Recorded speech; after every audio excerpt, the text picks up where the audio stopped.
platform encourages pre-production research, episode prototyping, episode design, and technology-led dissemination. She has an MBA from Indian School of Business, Hyderabad, and an MCA from Delhi University. Hi guys, welcome to the workshop and welcome to myself because it's great to see such a big gang here. I'm Jyoti. It's a pleasure to be invited by Next Publishing for this workshop. Before we start, and I have a small presentation which can take us through this workshop, in which I've tried to answer the questions I posed to myself when I started this platform. But I would like to know what's the general expectation. I have little background about the audience. I just had a word with Satya and came to know you guys are all coming from publishing houses, some of you are authors, some of you are editors. But if some of you could volunteer and just briefly tell me what you are expecting from this 30-45 minutes kind of a session, it would be great. It's voluntary, so I would really appreciate if someone can just raise their hand and tell me what they're expecting from this session. I'm a novelist, but I would like to do short stories and I would like to be able to podcast them. Okay. So, that's my... May I know your name, ma'am? My name is Rasna Adya. Rasna, okay. Thanks. Thank you so much. One of the things one's noticed is that in India, there's still not enough conviction about podcasting for whatever reason. It's beginning to now take off. But is there anything cultural about it that we need to perhaps understand? Also, I'd be interested to know about more new creative formats around podcasting, what's really, how to take it into a different level. Okay. So, and the whole idea of on the go. That's correct. That's correct. How does one kind of tap into it? Has anyone done anything other than yourself? Sure. Indrajit, right? Yeah. Okay, cool. Thank you. Thank you so much. I'd like to understand what is podcasting. Okay. Secondly, as a publisher, with 1,000 IPs, how can I take advantage of this? Okay. That's the outcome I'm looking for. Great. Ma'am, your name please? Neera. Neera. Thank you. Thank you, Neera. I want to understand your experience, whether it can get audience for a podcast and hold on to them in such a way that is Sure. podcast. Sure, sure. How the audience Yeah. look like. Hello. How can it can regional language publishing? Okay. Okay, great. May I know your name, sir? Gandhi. Gandhi. Okay. Your name, sir? Venkatesh. Great. These are good pointers, and I must admit in the beginning that if you combine all the years of experience that you guys have had in the publishing industry, I'm probably not even 0.005% of that.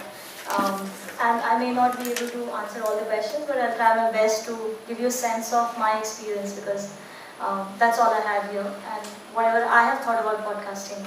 Anybody else who would like to share their questions before we start? How is video different than podcast, and which one would be better from a marketing perspective? Marketing perspective. Okay. Okay. May I know your name, sir? Shailesh. Yeah, you have a question? Cool. Okay, so I think some of you don't have chairs, so let's directly jump into it. I don't want to keep you standing for a long time. So as I said, this is a very brief presentation and with the branding of Syntalk, while we just have one template with us, so we're using it. So Syntalk, what I wanted to say before we start, we don't think Syntalk is podcasting, by the way. It just so happens that the medium we chose is interpreted as podcasting. When we visualize Syntalk, and I'm going to refer to this as we because it's a group of people who I'm representing, and we are like-minded individuals who have, very, very excited about this idea of Syntalk. And let me just in one line tell you what is the idea of Syntalk. So, Syntalk is short for synthesis talk.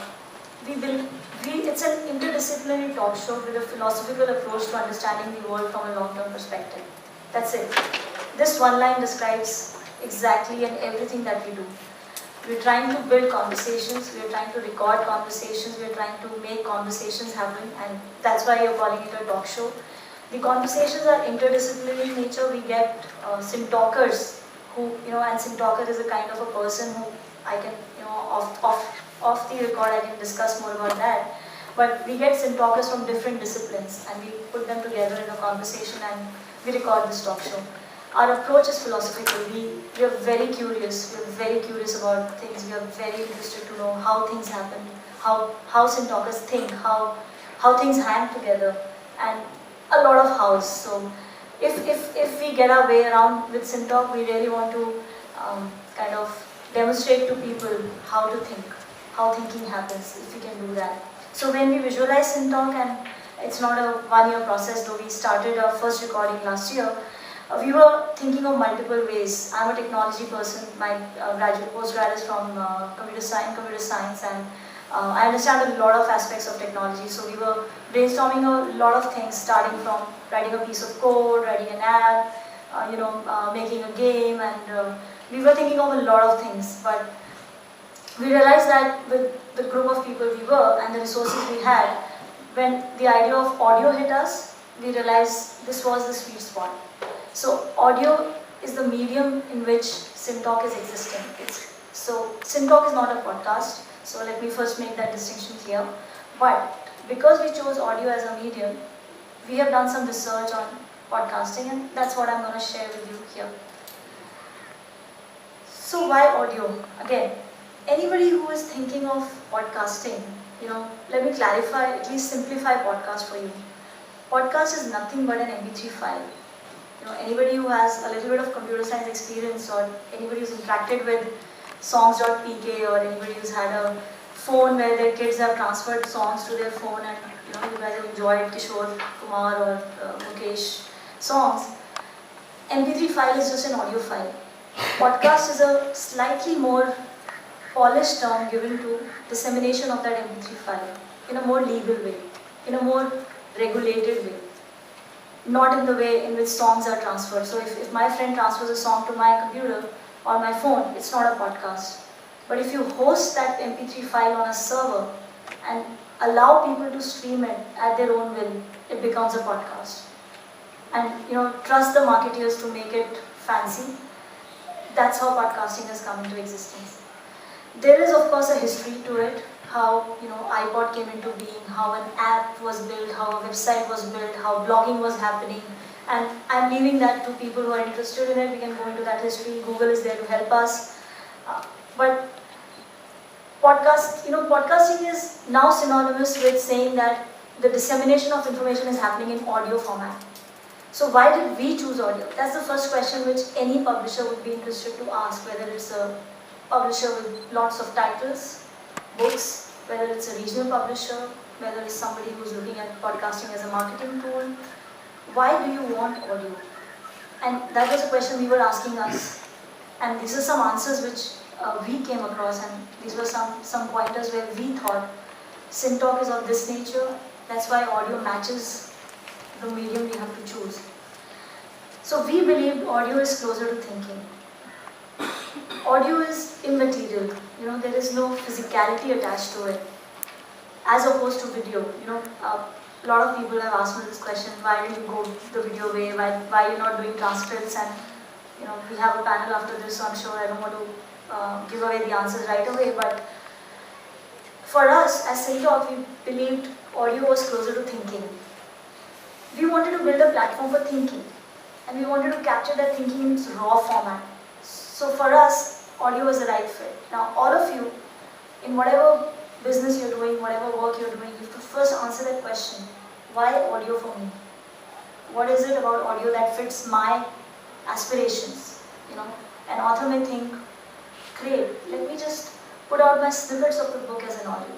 I love to do book readings when I launch my books. Can I just convert them into audio and make a podcast?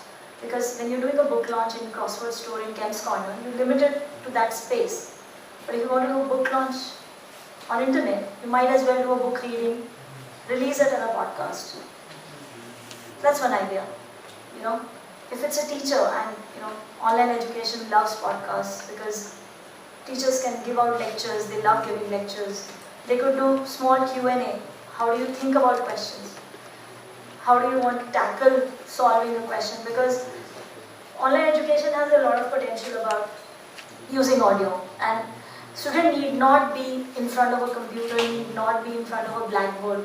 Just plug in the, put your headset in, stream the audio, download it. Because as I said, podcast is nothing but a fancy word for an MP3 file. So never forget that, because that MP3 file can be transferred, can be downloaded, can be used. You are only restricted by bandwidth and the storage on your device, nothing else. And of course there's a cost involved in it. We felt audio was immaterial, as I've already pointed out. We also feel, going back to references in our cultural studies and linguistic studies, that there is a place for orality in cultures, and again, that's a point which will get touched upon in a lot of panels here and otherwise as well. It ages and travels better. Most of the things that we remember from our experiences, and one of the mentions that Satya gave us in our brief was on reference to ACER, the Pratham report. In the same report, it's also mentioned that students say that they remember 5% of what they learned when they prepare for an exam, but 75% of that what they taught to others.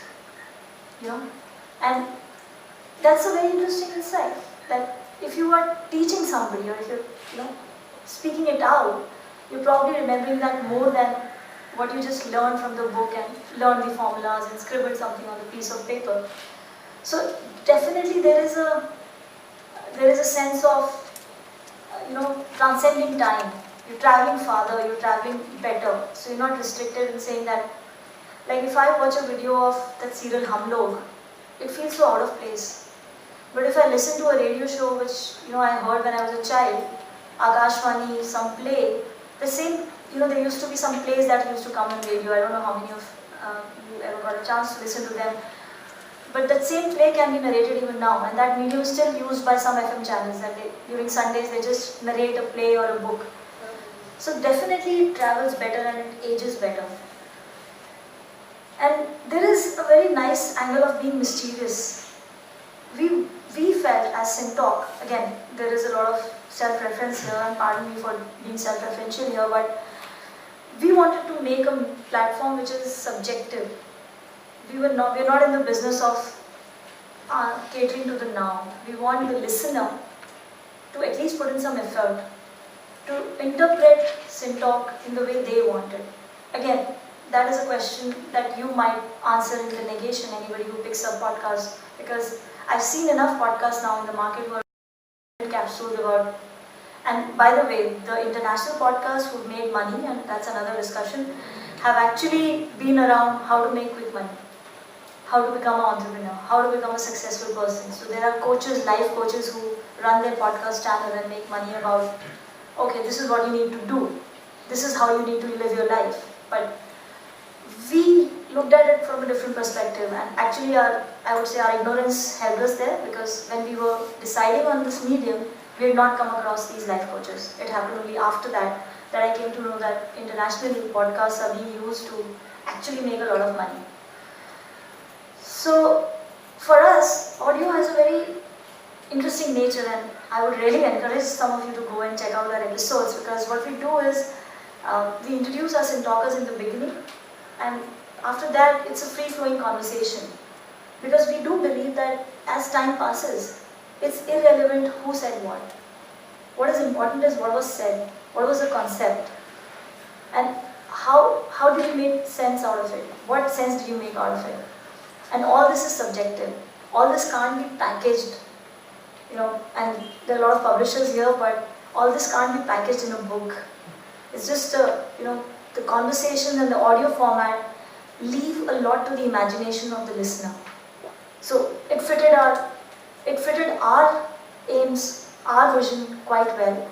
And I would encourage you to really probe yourself before going to the audio level, because it may be cheap to build, it may be cheap to create a podcast, but it's not easy to sustain it.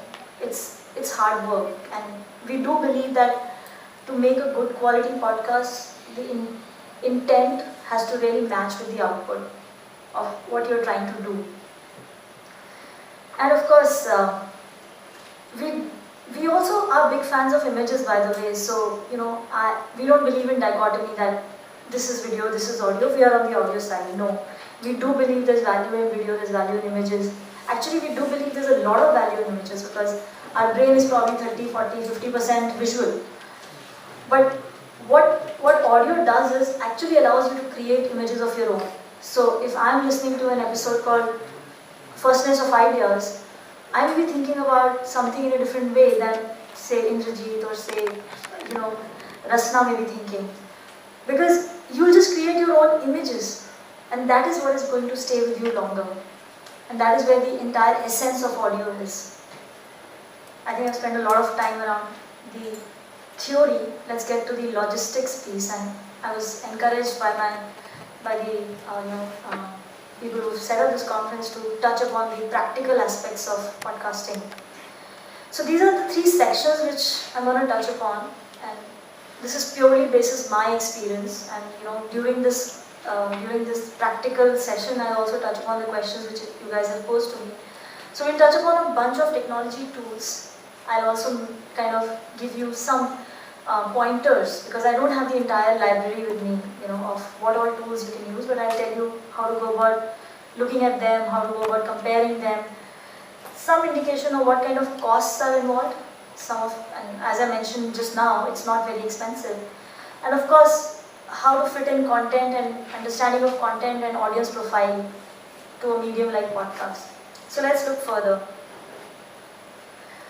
So this is how we went about discovering the technology tools, and just methods. These are just listing of some methods, and at the bottom you'll see the choice we made.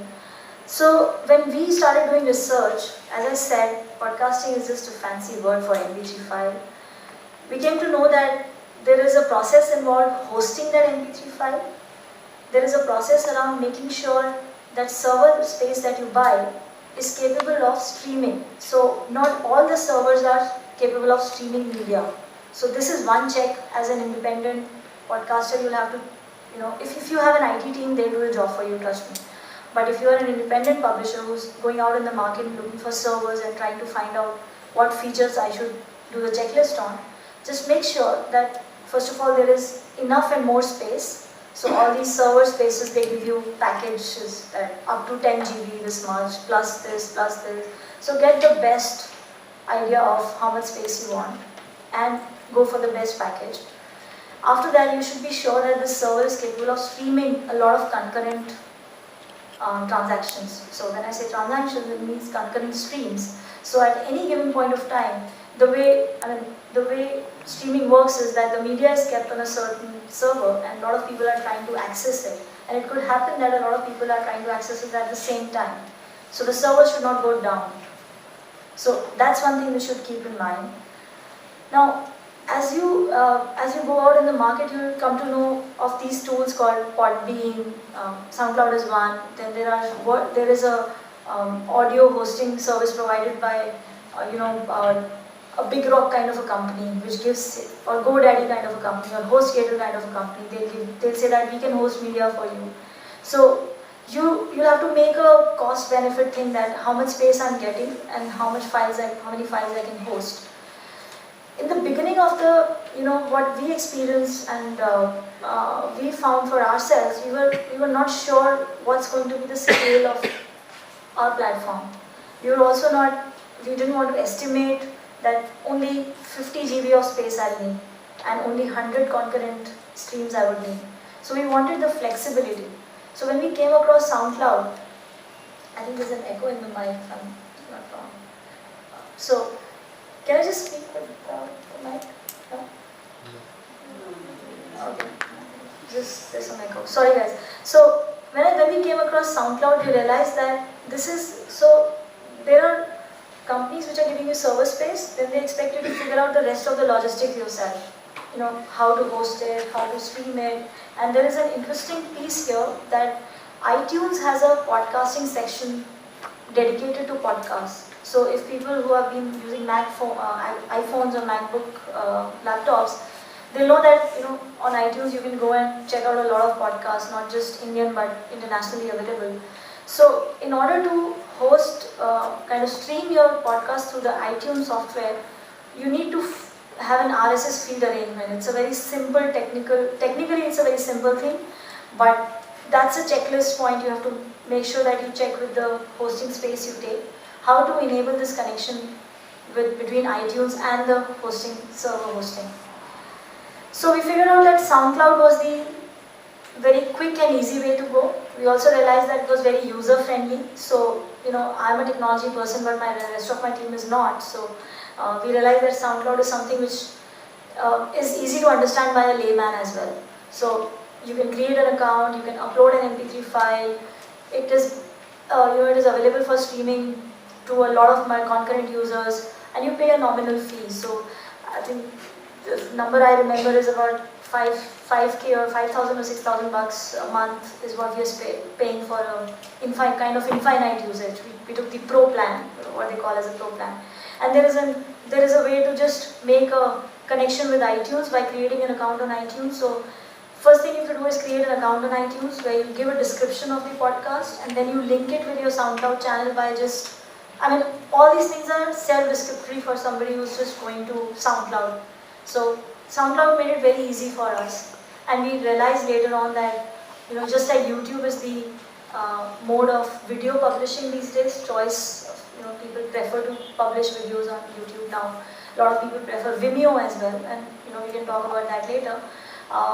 We realized that SoundCloud was coming up as a very interesting place for a lot of interesting sound creators, not just people who wanted podcasts, but also people who had bands of their own. So people are releasing music albums, and it is becoming one of the, again, choicest mode of publishing audio. The third tool that we use is Wordpress, and the social networking channel that we use is Twitter.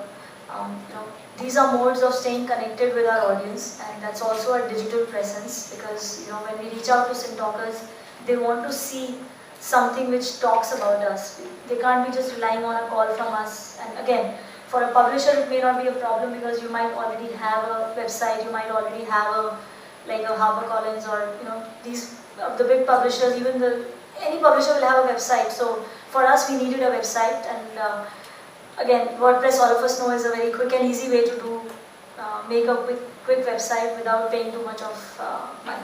So this is the logistics of technology. Would you like me to pause here, take any questions, or you want me to move on? Just one question on discoverability, which Okay. is a big challenge with everyone. Yeah. Is publishing anything on SoundCloud or iTunes. Yeah.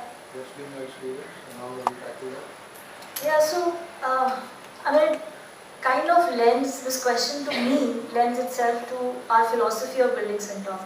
So when we built SynTalk, we knew we were building it for SynTalkers, not for listeners. We are not making a packaged product. So if I was a non-SynTalk publisher, yes, discoverability is going to be my biggest challenge ever. And from the digital experience I have from my career, I know that these days you can't even rely on Google SEO rankings to really make you discoverable.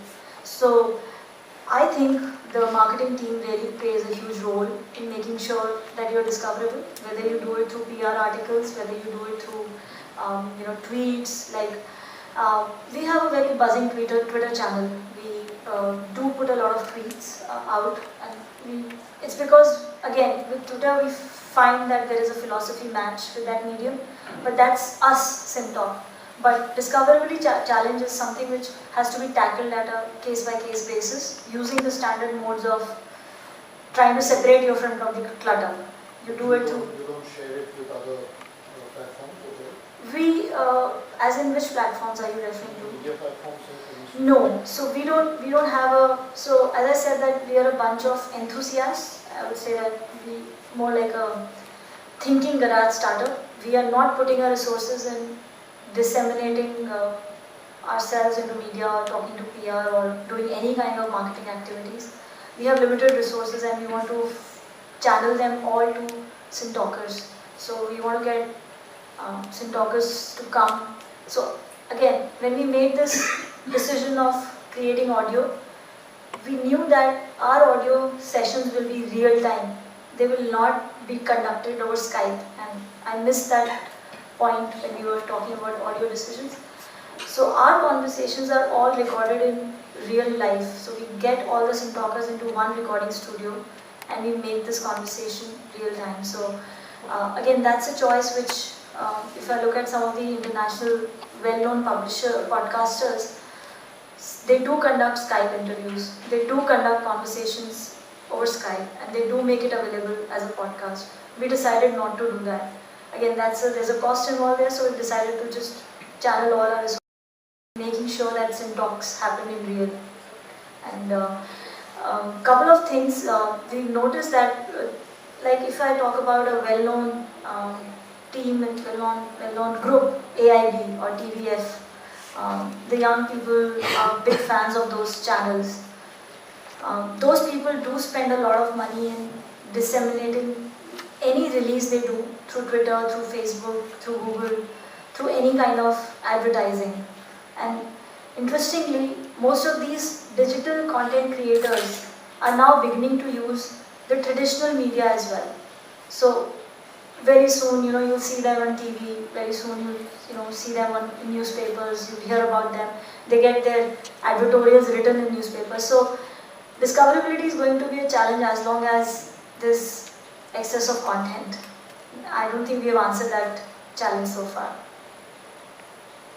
Monetizing, do you have any, do you monetize this format of video? No. With the revenue model? No. We built it with that knowledge and with that fact right in It's place. like a startup, it's a garage startup. Yeah, without any business model. Yeah. But with a vision of mapping the entire conceptual space. We just believe that we would love to make it a platform for thinking. And how many members do you have? Just to understand. We're driven by dedicatedly 3-4, but on a fluid basis, volunteers keep joining us. No, in sense, when you say sim talkers, you mean it's like a community out there who's listening to your podcast. So do you have an idea of what is the size of the community? Yes, we do have an idea, but we don't look at ourselves driven by data. So I'm not comfortable talking numbers. Again, if I was free charge, I would clearly say it's my business, competitive advantage not to share numbers. But I'm not free charge, and it's not my competitive advantage anymore. But anyways, still, I don't look at numbers. But the good thing about, again, when we are talking about technology tools, you should also look at the metrics, because these tools enable metrics. Everything in digital is measurable, right? And this phrase has been beaten to death by any digital company. So we also measure. Thankfully, SoundCloud is capable of giving us some measures, and you can see, like as a publisher, I can see which user is coming again, how many times he has listened to my videos. So I know the dedicated audience. I know the countries they are coming from. So interestingly, about 60%, or the last we checked was about 60% of our audience was coming from outside India. And these are people we don't know. And some of them have actually written to us, some encouraging words. And we take it in a stride, because we're not really looking for these fans. As long as it is, they're finding something of value there. It's up to them, because right from day one, there's a very interesting feature on SoundCloud. You just select a checkbox and you have to enable it for downloads, under the Creative Commons license. I'm not a lawyer. I never figured out the legal parlance for really knowing the difference between. I know I'm talking in front of a room full of publishers who are content owners, but a lot of people download our podcasts and they consume it, and I'm sure they're sharing it. So a lot of sharing and listening is already happening. Now we've come to a stage that when we talk to sim talkers, and these sim talkers are certain kind of personalities who think and and we have defined them in a certain way. But when we reach out to sim talkers, a lot of times they already know about us. Somebody's probably told them. So which we never knew that this could have happened, but this is now beginning to happen. So it's quite interesting how, actually, because even when we are even when we are recording a sync talk and we listening to people talk there in the recording room, we never know what is going to happen. So it's a discoverable thing. We are on an exploratory path, and we are discovering a lot of things on the sidelines as well. Like, I would have never imagined last year that I'll be talking in front of you all and talking about podcasting. So even this is a discovery for me that, okay, now this is treated as a podcast, and we've been trying to tell, even when Leo reached out to me, I told him that, look, we are not a podcast. But then he said that, nobody else is doing this more. And I can't deny the fact that technically, yes, it is a podcast by some smart marketeer, but yeah, didn't want to take that long a detour. Which means that you are not making money out of it.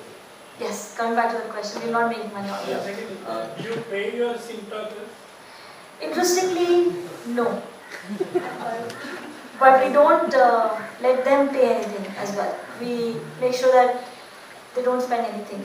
They just come for 1 hour, join us, have a conversation and go. It's a slice of life. Yeah, I have a What question. the studio time you pay for that? Yes, Your own studio or you are hiring the hiring.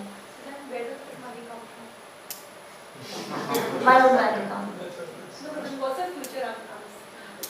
So, Keep it going. Can I just Yeah. ask, will you be playing a podcast that we can conceptualize more visually what you're actually talking about? or sure, I would love to in do an that. audio way? I Because would we're love to do talking that. at an intangible level right now, so it helps us understand what Sure, product I can definitely play, and I would encourage you guys to check it out after the session as well. Just I have one question. Sorry, yeah. The thing is, it is standardized length of that particular audio, or it's just Yeah, randomly? so again, these are design decisions we made, and this is a design decision that any person who's going to go into making a Yeah, but podcast should make. generally I'm asking it's No. for a 10-minute or it's for 5 minutes. Internet is a rule-free world. Yeah, that's true, but it's up to streaming. It's online streaming or it's offline streaming? Now, that's a question which the user can choose. He can download it and listen to it later, or he Yeah. can stream it online. Yeah, And that's I'll true. explain it to you how. I'll show, just like this lady mentioned that show us a demo, I'll give you a demo. So again, coming back to the design decisions also, we made a decision about keeping it 1 hour. We made a decision to not make it scripted. So a lot of our talkers ask us, please send us a list of questions we have to answer. So we tell them that there are no list of questions, because we can discuss with you what you can speak, potentially speak, but on the day of the recording, we can't guarantee what will happen. So, the conversation is truly freewheeling in that nature. And those are operational and logistics details of our episode design, and I'm not sure how many of you will find it relevant, but let's pick up an example of AIB, TAVF, or let's take Virat Kohli.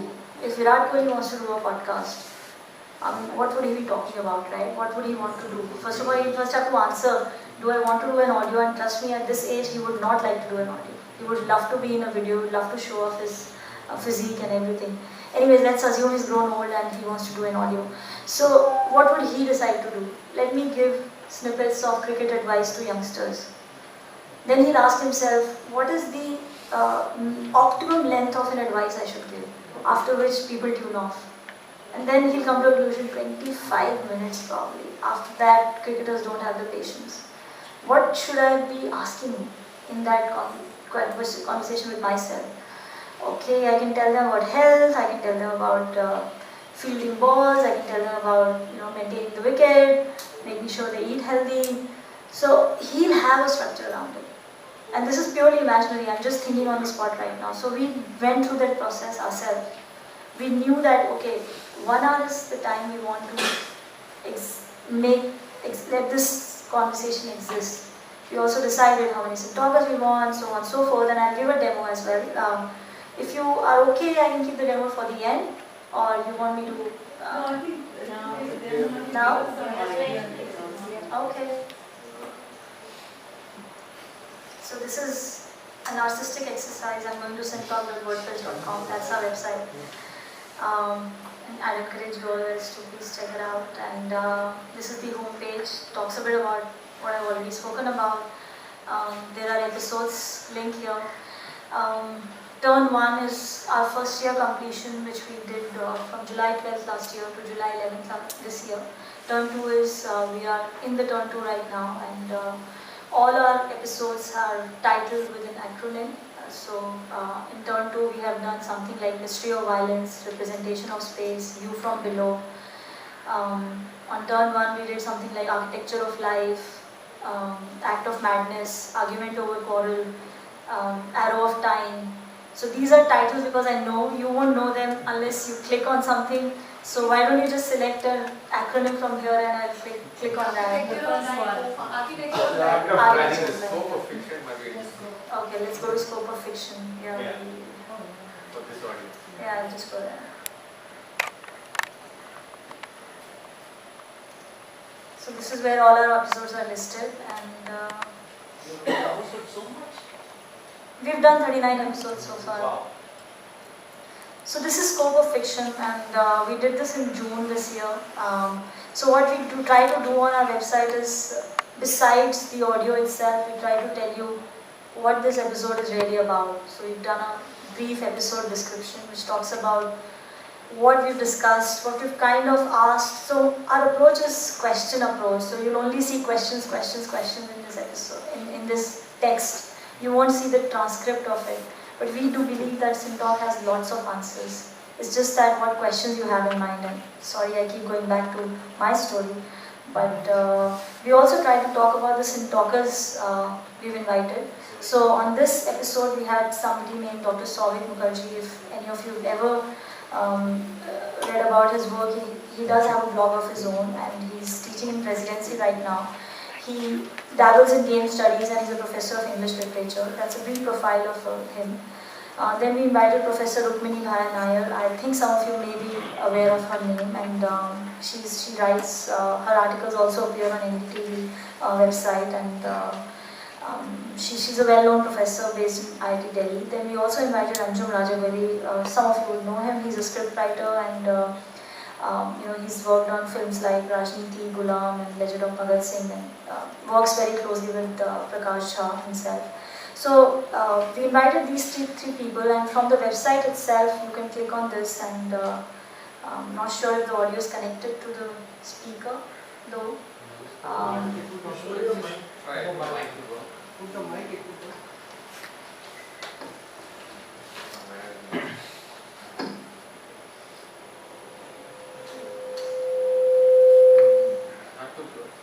Start playing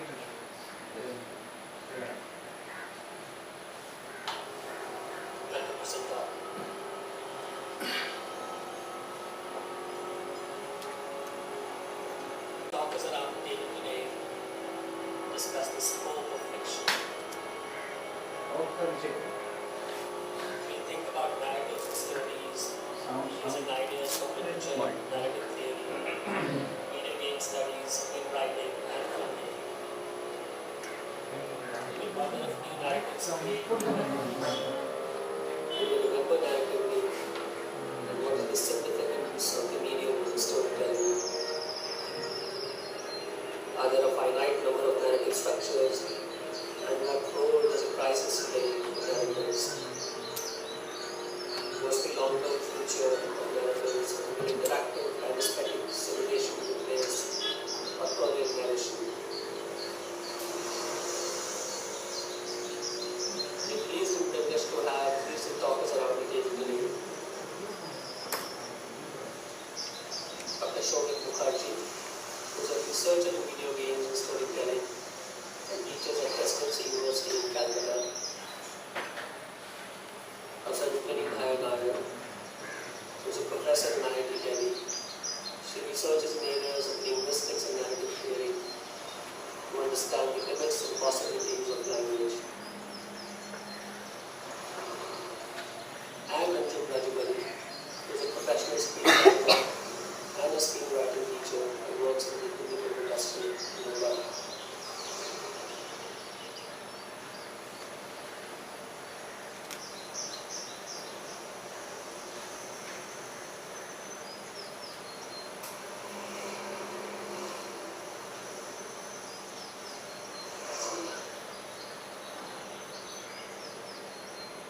So sort of maybe just have to all over with you.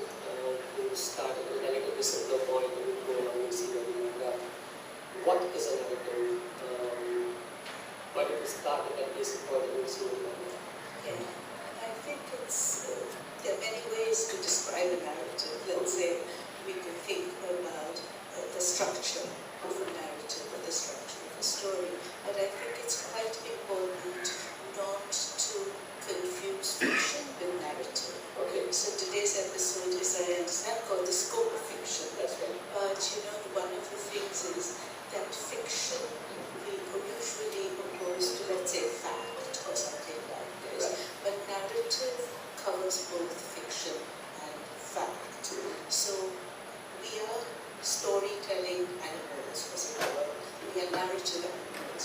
And I think somebody like Daniel Dennett, who's a cognitive scientist, said human beings extrude stories. They create stories just as birds build nests or beavers build dams. Human beings make stories. And those stories can be about real things and they can be about fictional objects. So narrative and fiction are not synonymous terms. So I think it's much easier to describe narrative structure than to describe fiction. How long so we can 25 minutes? So So far it's 4 minutes, but we, as a design decision, we made it a 1 hour.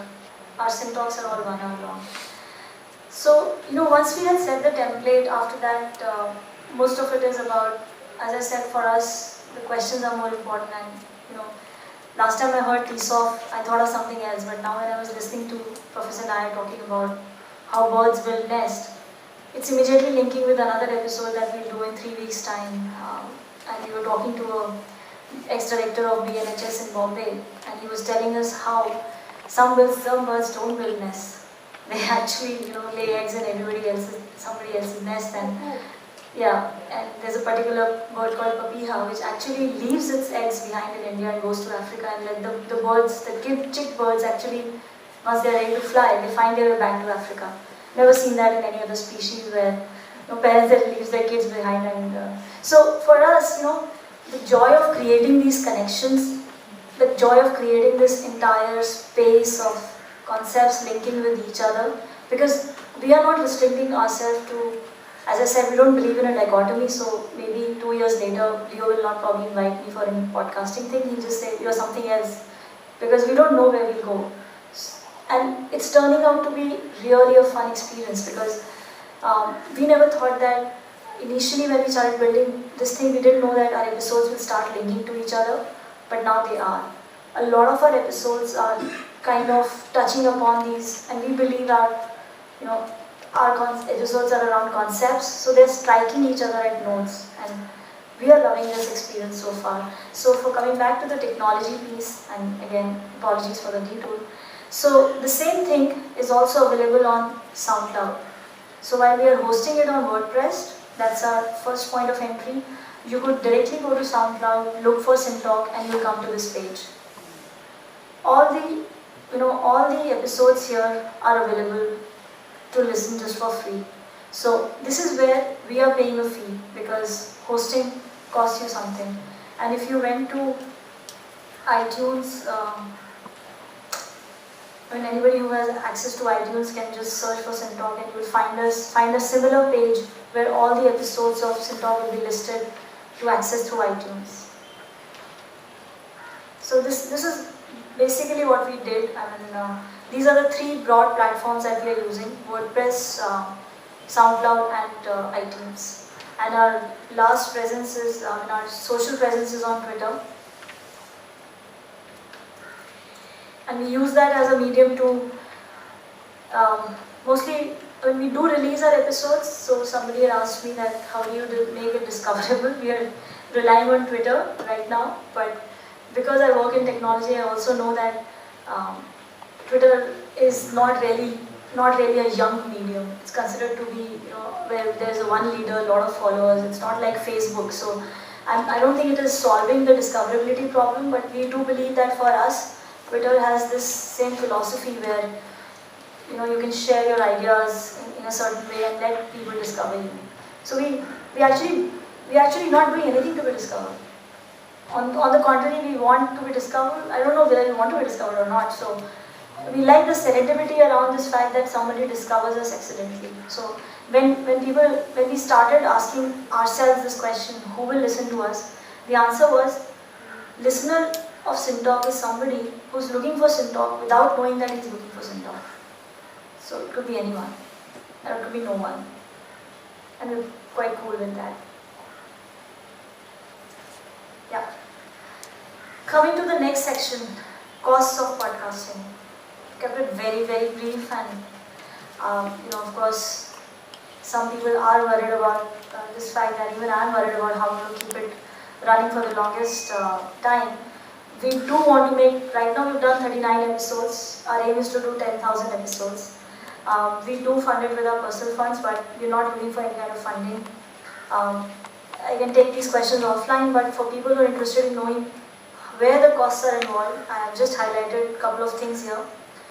So, we've invested in a high quality sound engineering team,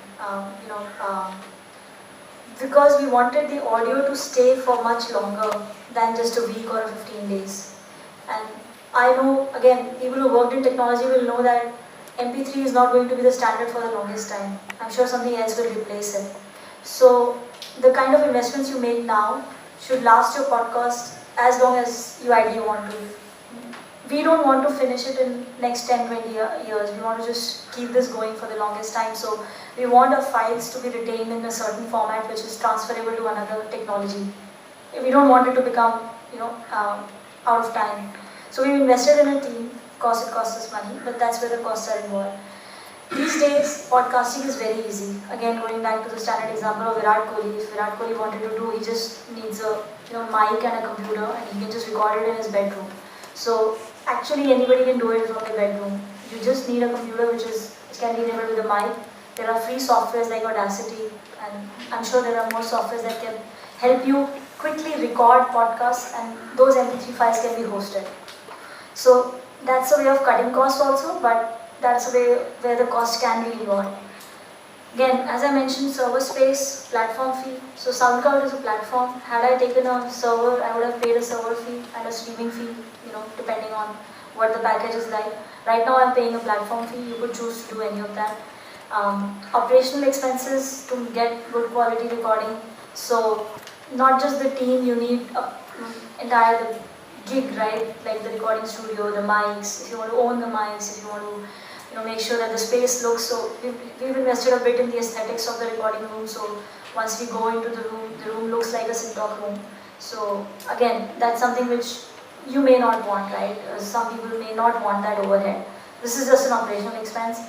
Our other expenses, of course, the decision of doing in person versus Skype, because a lot of us Syntalkers, actually 80% of Syntalkers are not in Bombay. So we get them to Bombay, and we ensure that they stay seamless and they don't go out of pocket with anything. A lot of us Syntalkers are also international Syntalkers, and it's not like we are funding the international travel so far, but we're working out arrangements in which we are able to host them in India, in Bombay. So these are a couple of things that are expenses for us. Just to mention, I'm working with a team called Flying Carpet Production in Bombay, and we found them to be very good sound engineering partners. So this is something which is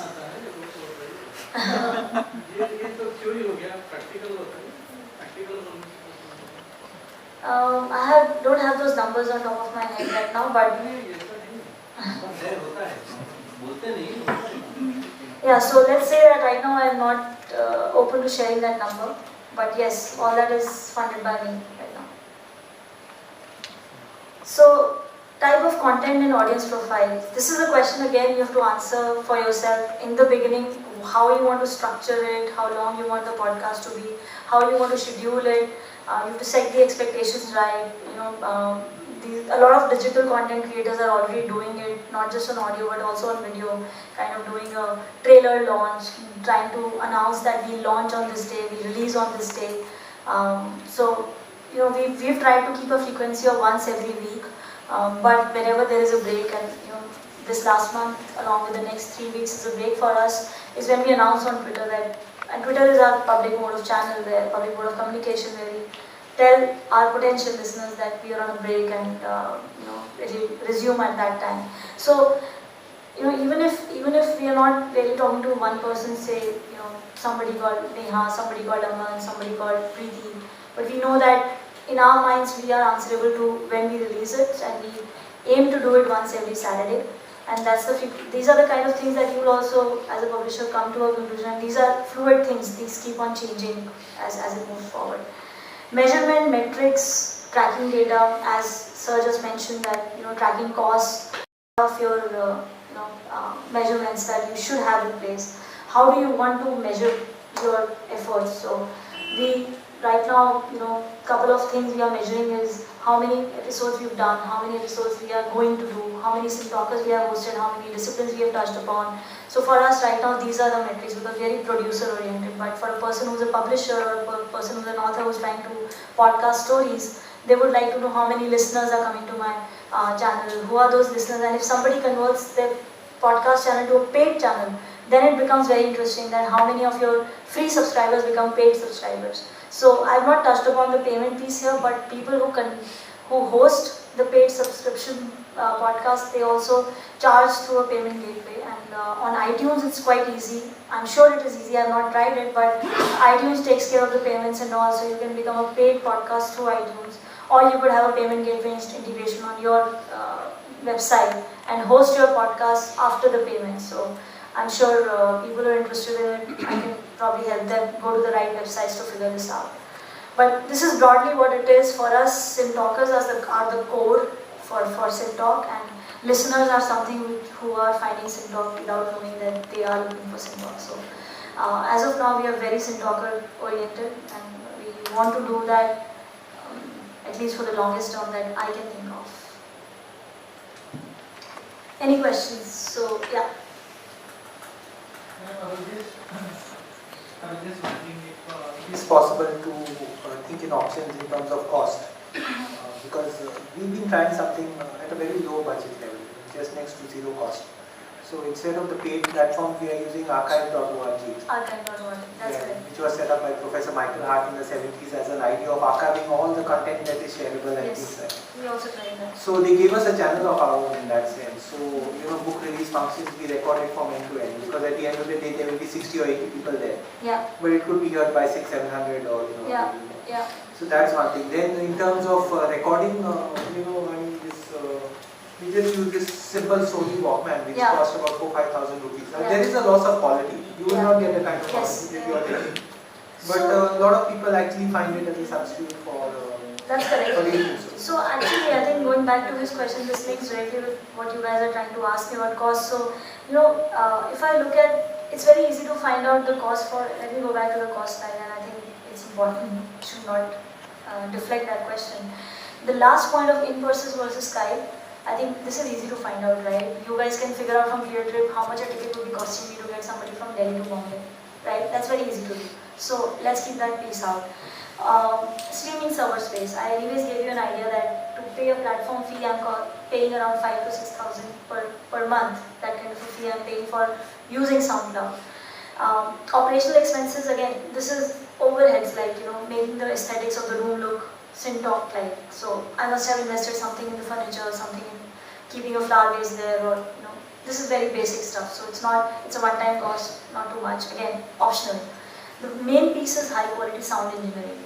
So you wanted to keep the cost at zero level. That's precisely what we also wanted to do. So we also thought of going the archive.org thing. Some of the reasons why I did not finally choose that as a medium was, one is SoundCloud turned out to be more popular than archive. More people know about SoundCloud. So if ever, anyways, I don't want to be a person sitting in the corner doing my shit, right? I want people to know about me. It's inherent in nature that I'm building something which I want to last longer.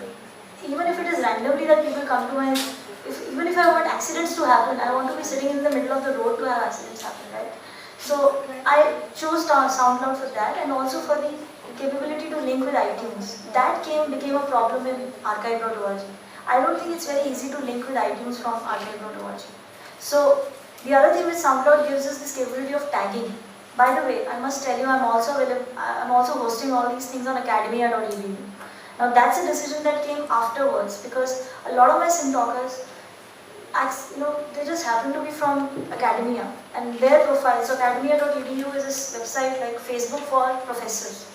So I just realized that, and that was an indication that people were telling kind of how what happened was there were the sin talkers who were going in on academia putting that they took part in sin talk. And then my statistics were telling me that people are coming from academia to your website. Now if something like this happens, I really want to be there. That's like telling me that possibility of having an accident there, please go there, which I wanted. So now I chose that as a platform as well. So for us, archive.org, although it was very cost effective, we realized that in the longest run we'll have to do more technology, jing bang to make it work. Coming to the key part of quality audio, which is the cost, which is something going to vary from what team you select, in which city, to max that you can do. Fortunately, I'm in Bombay. Bombay is like the media center, and if videos are being made, if TV serials are being made, everything needs audio engineering. So, I'll be frank here. I just did a basic telephone inquiry. I just asked, just dial, give me the names of sound engineers in Bombay. I got an entire list. I just went through it, met all of them, figured out that with whom my philosophy matched. After that, it was negotiating the price. So we've come to a thing that which we think we can afford, and we are maintaining that. So again I said I have not done a full calculation of per episode or overall how much it has cost. It's not trivial, but it's not something which is making me it's not taking food away from my table. It's not putting food on my table, but it's not taking food away from my table. So we just made a choice that as a team, we wanted to build a platform for thinking. We are so in love with that idea that we were able to bear that cost. And we are going to bear that cost for quite some time. So in sport, you're just going to make episode after episode after episode, 5 years, 10 years down the line, Yeah. episodes. It's going to take a long time to do 10,000. The target we've set for the team is 10,000 episodes. And I think. And how do you track these people? Oh yes, so very interestingly that this question is coming in the end because that's the entire effort. The designing of episodes and finding sin talkers is the main effort. So if you ask me, actually that's the piece where I can't put a cost. If I do a day job, I get a salary, I can put a cost to my hourly rate. But if I do something for myself, how do I put a cost to my own time? Because that's precisely what the entire team is doing. These are people who are in love with this idea, who are doing it purely because they love the idea, and they're doing it out of their own choice. And they're not charging me any money, and I'm not charging myself any money. But there is, like if I'm sleeping 6 hours instead of 8 hours, those 2 hours I'm doing sin talk. So what is it about that time? There can't be a cost to it. And if I tell you, say, sir, this episode ko karne mein mujhe 10,000 lagta hai, it won't be a fair estimate of the cost, क्योंकि नहीं लगता 10,000, उससे ज़्यादा भी लग सकता है, उससे कम भी लग सकता है. There have been cases where people have just pinged us. How do you subsidize these costs? I'm not subsidizing it, ma'am. I'm not subsidizing it. If you ask the sin talkers, I would encourage you if you go through my website, I'm sure you'll find somebody. Just a second, let me answer. You'll find somebody whom you know.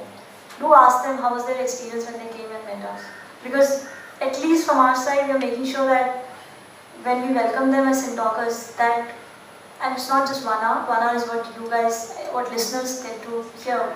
It's actually an experience of 7 hours because we stay with them from around 10 a.m. till around 8 p.m. Actually more than that. So is it edited? So if you give them that time, and it's no, it's not edited. But why do I just hear the background sound, If it's done in a studio, yeah. I'll tell you how it is. I'll answer that question. Let me complete what she does. So those 7-8 hours are about talking to them, about meeting them. So they are our guests, and then we take them in that room for 1 hour. What you heard, ma'am, was a soundtrack which we have designed. So that's a soundtrack which we have designed as an entry to the sin talk, and that's again a design decision we made. If you want to think of Syntalk as something it's like a room or a space you enter, right? You have a study room in your flat or your house. You enter that space, you get some kind of sensation or some kind of vibes, right? I don't want to make it very fluffy here, but I'm just saying that we created a soundtrack which is like an entry, and the reverse of the soundtrack is the end. So you'll hear the reverse of that soundtrack, and I would love to talk about that soundtrack. So let's connect after this how we designed that soundtrack. Yes, your question, please. So it's making a comment, but just correct me if I'm wrong. Is it your intention to not monetize this actually? Yes. Okay, fine. That clears a lot of confusion, I think, in the room. Oh, because people okay. are Okay, struggling guys. with that idea. It is our intention to not monetize these conversations. Yeah, and we can talk about that. Publishing and podcasting, I mean, how, they know what Syntalk, but in terms of publishing. Yeah, so let's go back to our dear friend Google. So here I am, and how to make money through podcasts. This is what everybody wanted to know. Yeah. I'm sorry if I did not meet the standards, but yes, people are making money through podcasts, and I had, for a brief while, I had mentioned that in the Western world, this is happening through payment gateways. So on their websites, you become a member, you sample their free podcasts in which they tell you tips about living a great life, becoming an entrepreneur, how to make that $50,000 extra from your salary. So after those free samples, you become a subscriber, paid subscriber. After that, podcasts keep coming to your inbox. I was wondering, how could publishers connect as a podcaster to benefit their readers after they enhance that? So if you could put some light. Yeah, so I think that brings me to the earlier questions, like your question is resonating with Meera's question that how as a publisher can podcast help me? So I'm over here, I can tell you some thoughts which I was collecting with my team members on the way. As a publisher, your key resources are your authors, right? You could look at them as a way of creating these interesting interviews, right? Because some of the well-known authors which are like the J.K. Rowlings or the, not in the same league, but Chetan Bhagat, but they have a mass following, right? And I'm sure all of you publishers know what are the key USPs of your authors. So creating these snippets of interviews, snippets of book readings, making that available through popular online platforms, because I think the key challenge you guys have is selling books, making sure that more and more people read. So you can't be charging people for listening to podcasts. So the way you would go, I would expect you guys to go about doing this is treating the podcasting cost as a marketing cost. That this is a way of, am I correct? Yeah. From an author's perspective, and that's it. It's a Yeah. marketing tool. So you have to look at it as a marketing tool, because you can't, unless you are one of those people like these Western life coaches or entrepreneur coaches who want to make money out of speaking, and a lot of people have made money out of speaking, but you are publishers, you want to increase the sales of your books, whether it's hard copies or Kindle copies, or, by the way, audiobooks have been in the space for so long that, I've never heard an audiobook, by the way, but I think they've been there for so long, they just never took off. But for you, podcast could be a way of getting into the life of these people. Like SoundCloud gives you a chance of, and again, discoverability question, allows me to tag. So when I put my episode online, I tag it with all the keywords where there is a resonance with that episode. And if somebody is going to SoundCloud searching for questions about life, they might hit about architecture of life. If somebody is looking for J.K. Rowling,